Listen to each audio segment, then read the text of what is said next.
Welcome back students. Today we are going to discuss about the structure of atom. आज हम structure of atom के बारे में बात करेंगे। सबसे पहले हम बात करते हैं कि एटम क्या होता है। तो एटम किसी भी मॉलिक्यूल की, किसी भी कंपाउंड की, किसी भी चीज़ की सबसे स्मॉलेस्ट यूनिट होती है। जैसे हमारी बॉडी की सबसे छोटी यूनिट होती है सेल। कई सेल्स मिलकर हमारी बॉडी बनाती है। इन द सेम वे बहुत ढेर सारे जब एटम्स कंबाइन होते हैं तो कोई स्ट्रक्चर बनाते हैं। तो इस स्ट्रक्चर को अगर हम डिफाइन करना चाहें एटम का, तो हम ऐसे कह सकते हैं कि कोई भी चीज़, कोई भी ऐसा पार्टिकल जिसको हम फर्दर डिवाइड नहीं कर सकते। अब जब डिस्कवरीज स्टार्ट हुई हैं तो हमें ये समझ आ गया कि जो हमारी स्मॉलेस्ट यूनिट है, यानी कि जो हमारा एटम है, it is itself divided into neutron, proton and electron. इसका बेसिक स्ट्रक्चर हमने देख लिया कि एक एटम के अंदर न्यूट्रॉन होता है, प्रोटॉन होता है, इलेक्ट्रॉन होता है। प्रोटॉन और जो आपका न्यूट्रॉन है वो यहाँ पर होगा, जो कि न्यूक्लियस बनाएगा। और जो हमारा इलेक्ट्रॉन है, क्योंकि वो वेट में कम है, it revolves around the nucleus in a orbit. वो ऑर्बिट में ही मूव करता है। ठीक है, अब हम ये देखते हैं कि किसके अंदर कितनी ऑर्बिट्स होंगी और क्यों होंगी। तो सबसे पहले हमने जो स्ट्रक्चर आपको पीछे दिखाया है, ये वाला, ये एक्चुअली है आपका कार्बन का। ठीक है, कार्बन। और इस स्ट्रक्चर को बनाने से पहले जो चीज़ हमें पता होनी चाहिए, वो पता होनी चाहिए हमारे एटॉमिक नंबर। हर एक एलिमेंट जो नेचर में प्रेजेंट है उसका एक एटॉमिक नंबर होता है। जैसे हाइड्रोजन का 1, हीलियम का 2, लिथियम का 3।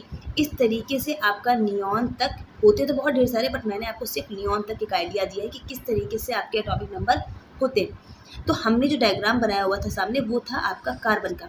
तो कार्बन में हम एक चीज़ देखते हैं कि कार्बन में हमारे पास 6 एटॉमिक नंबर उसका है। इसका मतलब क्या है, आइए यहाँ देखते हैं। इसका मतलब सिंपल सा ये है कि इसकी आउटर ऑर्बिट जो होगी उसमें आपके 6 इलेक्ट्रॉन्स होने चाहिए। ठीक, यानी 1 2 3 4 5 6 इलेक्ट्रॉन्स तो हैं।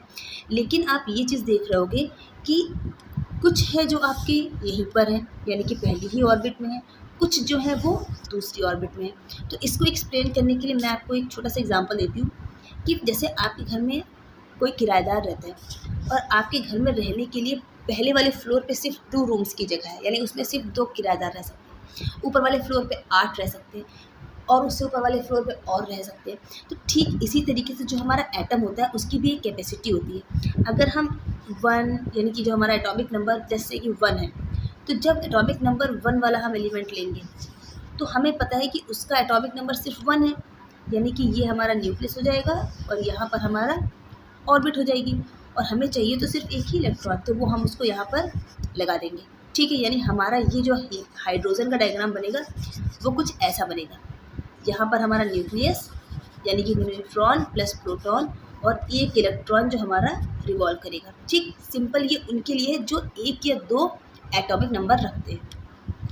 ठीक इस तरीके से हम बात करते हैं। अब कौन सा है हमारा सेकेंड, ये है हमारा हीलियम।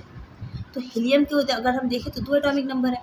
तो हीलियम का स्ट्रक्चर कुछ ऐसा बन जाएगा कि ये हमारा न्यूक्लियस और इसके ऊपर हमारा इलेक्ट्रॉन मूव करेगा। लेकिन हम ये देख रहे हैं कि यहाँ पर एटॉमिक नंबर 2 है, यानी यहाँ पर एक इलेक्ट्रॉन और दूसरा इलेक्ट्रॉन, 2 इलेक्ट्रॉन इस पर मूव करेंगे। ठीक, ये तो था 1 और 2 के लिए, तो आसान था। अब जैसे ही 3 के लिए आएगा, यानी अगर हमने इसमें एक ऑर्बिट और बढ़ा दी तो ये 3 अब कहाँ जाएगा, इसमें जाएगा। यानी हमने इससे ये चीज़ जान ली कि जो हमारा एटम है उसकी पहली ऑर्बिट में जो इलेक्ट्रॉन्स रह सकते हैं वो सिर्फ 2 हैं। उसके बाद अगर नंबर बढ़ गया, यानी कि 3 हो गया, या हमने एटॉमिक नंबर 4 ले लिया, एटॉमिक नंबर 5 ले लिया। अगर आपसे टीचर ने आप कहा कि लिथियम का बनाओ, तो लिथियम के लिए आपका एटॉमिक नंबर 3 है, तो आपको इस एटम में 3 को इन्वॉल्व करना पड़ेगा ना।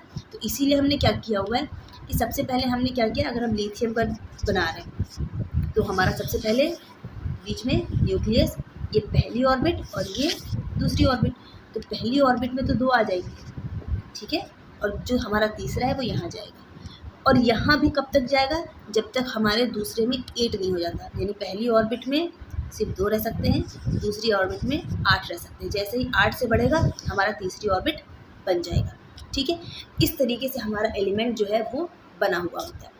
ये देखिए, ठीक इसी तरीके से आपका एग्जाम्पल दिया हुआ है ऑक्सीजन का। तो ऑक्सीजन का हम बना लेते हैं। पहली ऑर्बिट में 2 जाने हैं और दूसरी ऑर्बिट में 8 जाने हैं। तो हम देखते हैं, ये हमारा हो गया न्यूक्लियस, ये हो गई हमारी पहली शेल जिसमें 2 होंगे, तो 1 N2।